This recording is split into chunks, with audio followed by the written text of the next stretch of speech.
Hi there Star Wars collectors, and welcome to another Bossk Bounty video, and welcome to episode 137 of Ask Bossk Bounty. This is the weekly Q&A series that drops every Sunday, where I take your questions from the comment section below and do my very best to answer them for you. So if you do have a question for next week's episode, please remember to leave it in the comment section below and hopefully you will be featured. We do have loads of great questions again to go through this week, so if you do happen to enjoy the video, don't forget to drop a like down below because that really does help the video and the channel.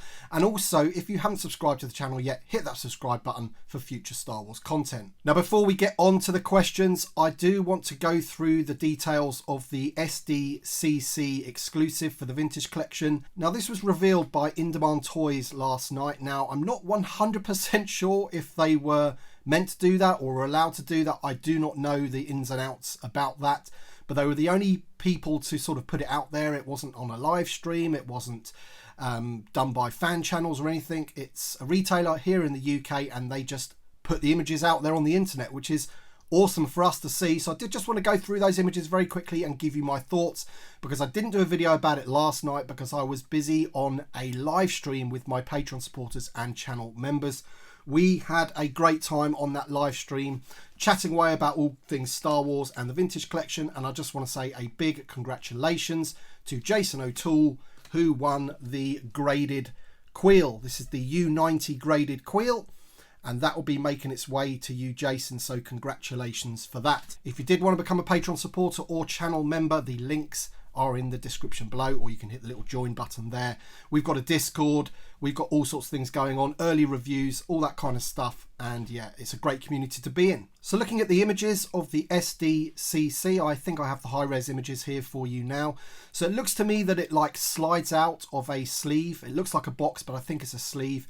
And as you can see there, you get a Dark Trooper, you get a Mandalorian, and you get Moff Gideon and Grogu. Now, the first thing that really disappointed me about this set is that I wish it did come with Luke Skywalker, because at the end of the day, they are giving you that Dark Trooper early in this set. We're going to be getting that figure in this set first before we get him in that exclusive pack with his little chamber. So it would have been nice if they'd given us the Luke Skywalker that they've pipelined, that we know we're going to be getting in the future anyway. So that was the first thing. But apart from that, I do quite like the look of the set. You get the Dark Trooper there with all the flame effects and everything. You get the Mandalorian with a soft goods cape. He does come with the spear, because obviously he does fight the Dark Trooper with that spear, which is great because we haven't got that yet in any of the Mandalorians that we have.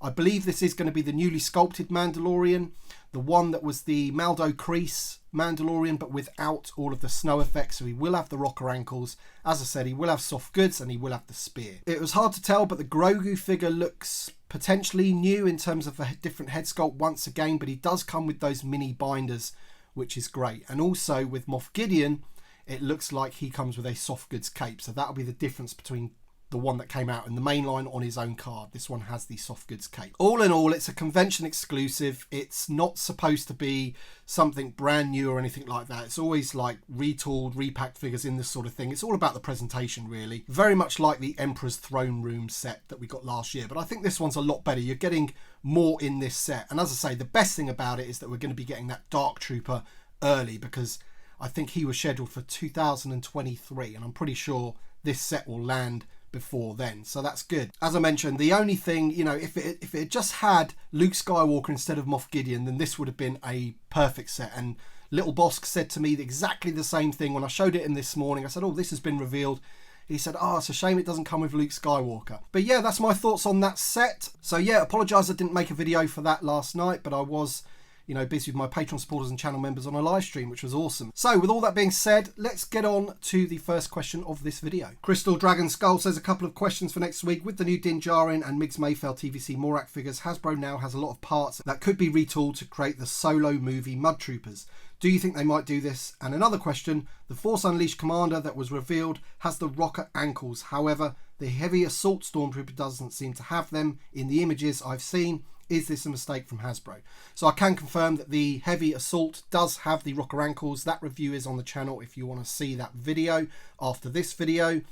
And you're right, the other one, the Commander, does have them as well. So I think the images that they put out for this one, except one image, all had him without the rocker ankles, which is a mistake because he does have them. In terms of your first question, You would think that that would be the case, wouldn't you? That they've now got the parts for that Mud Trooper. But I'm kind of agreeing with my mate Chris from Bantha Skull in that Solo is just so far in the rearview mirror now that I would be surprised if we got any figures from that in the next few years anyway, because they've just got so much new media to concentrate on. And of course they think that we like the original trilogy and The Mandalorian, so they're going to keep pumping that stuff out as well. So it's unlikely, but you never know. You know, they've got the parts. You never know, they might want to do that. I know a lot of people would like that figure, so, you know, fingers crossed. Frank Mahaya says, great video, Tim. Question for next week. What do you think about a Darth Vader's castle on Mustafar playset as a HasLab project? It would have to be enormous, even for 3 3/4 inch scale TVC, given that it has been featured in Rogue One and the Obi-Wan series. Yeah, you would think that because it's been in both of those that it is a possibility. I personally don't think that enough has happened at Darth Vader's castle to warrant that set. At the end of the day, you only really see the inside of it with his throne, don't you? And, you know, apart from a hologram of the Emperor, what else is there really to do with that set? I know they've done it in Lego, and I've got the Lego set and it's awesome. I just think when Hasbro think about these play sets, they like to think, you know, what figures could be used within it, which is why they're doing that Jabba's playset basically, because you can have your Book of Boba Fett figures when we get some more and your OT figures in there, so you can do quite a lot with that set. Whereas with the Darth Vader's castle, apart from it looking really cool, I'm not really too sure how much you could do with it. Ben Kova says, hey, love the video. My question for next week is, do you think they'll ever come out with another Darth Plagueis figure? They're so expensive now and he's such a cool character. Also, do you have a Darth Plagueis figure? Unfortunately, I do not have that one from the Black Series. That's one of the 3.75 inch Black Series figures that passed me by, and it's a bit annoying because it is one of the most expensive ones on the secondary market. I would suggest that that is one that could potentially be repacked. They seem to like going back to the Black Series, don't they, with those 3.75 inch figures. We've seen quite a lot of them come through into the vintage collection, and I'm sure there'll be some more at some stage. And Darth Plagueis is a pretty good figure by all accounts from what I've seen, so why not? James Clark Artist says, keep up the awesome content, Tim. Question for next week. Do you think we'll get a Grogu in his Mandalorian armour? Maybe we could have a Grogu Deathwatch Mando in TVC. So in terms of the one with the Mandalorian armour, I would not be surprised. I mean, they've given us every other version of Grogu in various different sets, haven't they? And we're getting another one in the SDCC set that we've just been talking about. He comes with these little mini binders, doesn't he? So it's just another way of giving us Grogu. So at the end of the day, you know, if they could give him a little chainmail armour or whatever he's got under there, that would be pretty cool, I've got to say. But, you know, who knows on that front. Martin Taylor says, hi, Tim. Do you think we'll ever get Hammerhead on original card and Squidhead TVC? No diorama is complete without those, articulated and all. Question for next week. Yeah, absolutely. I think, you know, if we're going to be getting a Squidhead, then next year would be the time to do that, wouldn't it, with the Return of the Jedi 40th anniversary. Hammerhead's a funny one, isn't it? Because we do need him for the original 96, but that would have to be a pretty much newly tooled figure, or at least give the Saga Collection one articulated legs so he can sit down. And I think that could be quite a big expense for Hasbro. If you've noticed with a lot of these OT, you know, finish the 96 figures or whatever you want to call them, they are repacks or repaints or kit bashes, whatever. It's a cheaper way of getting them out. And okay, they've given us Lando because there's just no way they could have done the Lando otherwise, but they had that playset come out the year before, so they're almost sort of inclined to do it.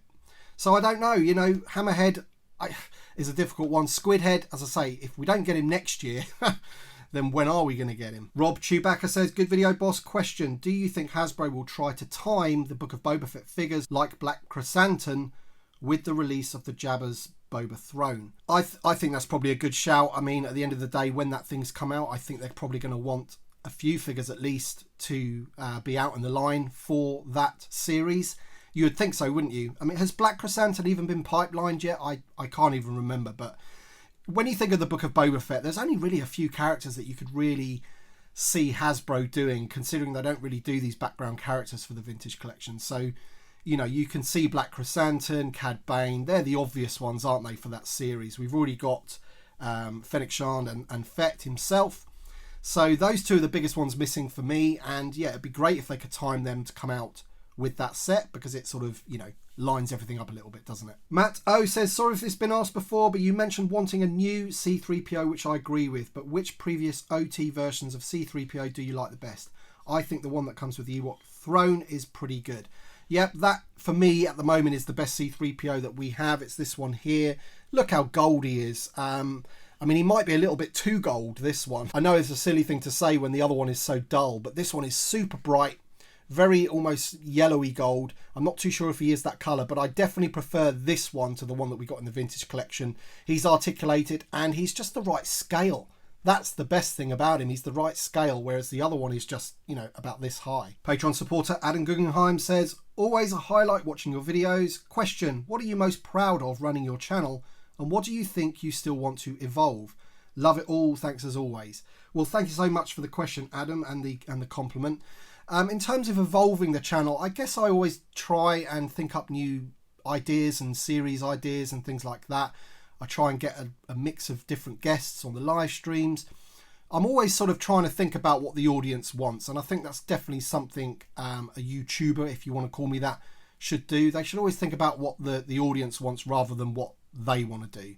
And that way, I guess you'd get more viewers that way. In terms of the things that I'm proud of, I'm definitely proud of the amount of subscribers that I've got, because I never thought I would get to over 20,000 subscribers. I mean, that's just mind-blowing, to be honest. I've been doing this 4 years. And in terms of things I'm proud of, I'm proud of like the type of content that I put out. I try and put out the best content I possibly can. I try and put out things that I think the audience will like, and I try and mix it up a bit, having different things, you know, like with the Q&A series, and then we've got the reviews, and we've got top 5s or top 10s, best this, you know, list style videos, all that kind of stuff. I've done like eBay value videos before, just reacting, and the reveal videos. I love doing those, reporting on what's just been announced and things like that. But I guess the best thing for me, the thing that I'm most proud of is the community that I do have surrounding my channel now. You know, some of the names that I see have been with me for a very long time, and yeah, just the amount of people that watch my videos, it's great. And I feel that there is a real community around TVC, and together with my friends like John Miko over at the Facebook group, the SWTVC guys, you've got Jason at Yakface, Chris at Banther Skull. You know, these guys have become my friends now, and it's just awesome to collaborate with those guys and bounce ideas off people and just discuss the hobby, really. So that's a bit of a long answer, but yeah, thanks for the question, my friend. Jason Smith says, hi BB, question for next week. Do you think we'll get repacks for the upcoming Andor series or new sculpts? Great content as always, keep up the good work. I think we'll get a bit of both. I think we'll get maybe 2 or 3, like we did with Obi-Wan, new sculpts for whatever's in that series. You know, maybe Andor himself will need to be a whole new sculpt. I'd be surprised if he's not one of the figures that we get straight away from that series, seeing as he's the main, you know, the show's named after him at the end of the day. But I think hopefully we'll also see some, you know, things where they can retool things and use other parts or whatever to give us other characters. They've got to be able to do that, because they're never going to give us like 7 or 8 figures from Andor and they're all new sculpts. That is not going to happen. So they've got to be intelligent about it, how they use different parts and things like that, and give us more figures. Gary Leonard says, after seeing the new Grievous and ARC Trooper Black series carded as original Clone Wars at the weekend, do you think there's any chance of this line coming to TVC? They stood out from everything else on the shelf at Forbidden Planet. They do stick out, they do look great, don't they? In terms of them coming to TVC, I don't think that'll happen, because even if you look at the Droids figures, the Droids Fett and everything, they don't have the Vintage Collection logo on the back. So even though they were revealed as Vintage Collection, they're not true Vintage Collection. They're like a side line of that. So the Vintage Collection is the Vintage Collection. They're always going to be on these sort of vintage style cards. So to bring something else in that's based on some other old packaging, I think that's for the Black series. They quite enjoy that sort of nostalgia. It's the way they can get that nostalgia, whereas we've already got the nostalgia already right in front of us. So you never know, they might put 3 3/4 inch figures on those card backs, but I don't think they will have the Vintage Collection logo on them, or they'll be numbered or anything like that. It would be similar to what they did with the Droids. Chris Curran says, now that Hasbro has had 2 failed HasLab projects in a row, do you think someone in marketing will start listening to us fans and do a 10-figure lot of characters we need for about $300 with tiers that would add other figures that we are lacking? It would rival the Razor Crest numbers for sure. Well, I certainly hope that they're listening to the fans. I mean, they've had plenty of opportunities to listen to this particular idea. We've done the podcast with the SWTVC guys. If you haven't listened to that, I highly recommend it. It was a great laugh on that. Some really funny moments, actually. and we discussed this at length. We discussed it on my live stream with Chris and John and Jason just a couple of weeks ago. And we definitely know that people from Hasbro were either listening to that podcast or were watching the live stream. So they know what we want. It's just they've got to figure it out and how they're going to do it. So let's hope they are listening and let's hope they do that kind of thing. Kyle Smith says, question for next week. I know you've probably covered it before, but for new viewers, including myself, what would you say the market for TVC will look like in, let's say, 5 to 10 years to come? What will prices look like, demand, etc.?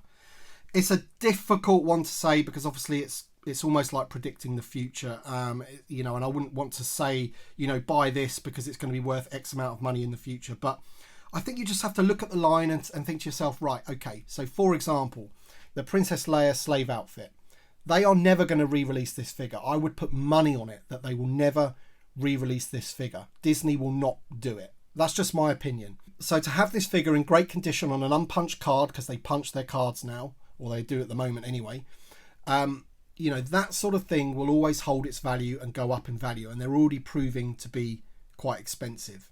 Some of the TVC 2.0 stuff is very difficult to predict because at the moment there seems to be a lot of it around. If you look at like Bo-Katan, for example, she is everywhere, especially in the UK. She's on sale. You can just get that figure no problem. So will she be valuable in 5-10 years? I can't say. She might be, I don't know, but there's other things that can come into it as well. You know, if the vintage collection ends within the next 5 years, which it probably will because it can't go on forever, right? So when that happens, you know, what happens to the collectors? Do they sell up and leave the line because there's nothing else for them to collect? Or do these things become even more valuable because they are no longer in production anymore? If you look at TVC 1.0, I think the value for those only really started to go up in value once TVC 2.0 was back. Loads more new collectors came in, and then they look at getting the older stuff, and that instantly brings loads more people into the market and pushes up those prices. So it's difficult to say, but my advice is if you want something that you know is going to be valuable later on down the line, then go for the things that they will never do again. Like this one, I think I mentioned the Sand Trooper last week. The Sand Trooper, they're never going to do that Sand Trooper again because they've got this sculpt now. And they'll just paint this one or that one, you know, orange with a bit of sand on him or whatever. That old one's gone now. So that figure is going to be, I guess, rare. It's not rare. You know what I mean, though. It's going to be sought after, basically, because it's never going to be repacked or reissued by Hasbro. So I hope that's given you a little bit of insight on the way I sort of think about things. There are exceptions to the rules in TVC 2.0 with a couple of the figures being quite expensive. And I think that's just purely because the production numbers on those particular figures was low. At the moment, they're producing quite a lot of this stuff because of the popularity of it. But, you know, collect it for the enjoyment. And then in a few years, if it's gone up in value, then great. Chris Rook says, hi Bossk, I know a lot of people are wanting an Ewok Village playset for the next HasLab project, but what do you think of a Degobah playset? I mean, in one playset, you have a newly retooled Yoda's house, Luke's camp, the Jedi obstacle course, the cave, and Force training area. Have a couple of extra trees and some shrubbery, some stones and vines. This could be a perfect way to include the R2-D2 with the telescope. So what do you think? I've got to say, Chris, that on the face of it, that sounds fantastic. Again, I'm not too sure how many characters you could really, you know, do anything that with. Yoda, we've already got Yoda. R2-D2, as you say, you've already got him here, although he would need to be weathered like the Black Series version. And if they brought him on that card back, that would be pretty cool as well, the one they did for the Black Series. But yeah, you need the periscope with that R2-D2. Then you've got Luke Skywalker, and I know the Luke Skywalker that we have for the Cave of Evil is awful, and he probably does need an update. And then you've got Vader from the cave. But apart from that, there isn't really too much you can do. And I think also the set would need to include an X-Wing, and we've already got lots of X-Wings. So, you know, that would be quite low down on my list of priorities for a HasLab. I think they could get away with doing the actual Yoda's hut, just the hut, in a playset. I would definitely buy that. But in terms of a HasLab, I think they can think of something a bit more, I don't know, just something that you can have more characters in, like the Cantina, like the Death Star, that sort of thing. I think the Degobah playset's just a little bit limited in what you could do with it. It would look great on display though, do not get me wrong, it would look fantastic. Alright then guys, thank you so much for watching this video. If you do happen to enjoy the video, don't forget to drop a like down below. thank you so much for watching. And also thank to my Patreon supporters and channel members. Your support for my channel is greatly appreciated, and I can't thank you enough. Thank you all for watching this video. Don't forget to leave your questions in the comment section below for next week's video, and we'll see you on the next one.